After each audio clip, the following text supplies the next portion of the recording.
izay mamafy amin-dranomaso no ijinja am-piompiana.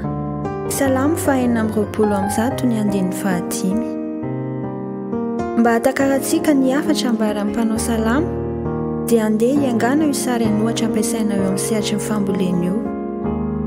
Tsy mora araka izay heverina ny fiainan'ny mpamboly rehefa hiroso amin'ny famafazana izy ireo, satria misy zavatra maro tsy maintsy afony sy tsy maintsy aretany. Ny voa izay tokony hohanina ohatra dia afoy ka atokana ho masomboly. Asaina mialoha ihany koa ny tany na dia tsy mbola mirotsaka aza ny ranorana sy ny sisa. Fa nahoana no manao izany ny tantsaha? Noho ny finoany sy ny fanantenany fa hisy vokatra jinjaina. Voalaza fa navelan'Andriamanitra ho baby tany Babilôna ny zanak'Israely. Andaniny nangiry-firy sady nampitomany io fotoana io satria nahazoan'izy ireo latsany sady nanesoany hafa firenena ihany koa momba ny herin'Andriamanitra. Ankilany indray kosa dia io no fotoana nentin'Andriamanitra namolavolana ny olona amin'ny fitahiana mahatretrika.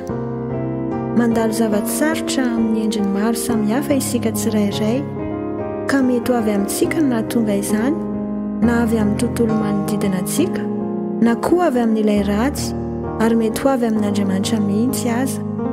Saingy na inona mety ho antony dia hevero izao, rehefa velan'Andriamanitra iseho ny zavatra iray dia raisy ho toy ny fotoam-pamafazana izany, ka mila antsika mitodika sy miantehatra aminy, satria efa nanomana fotoam-pijinjana ho antsika izy dia fandresena ho mba hampiompiana.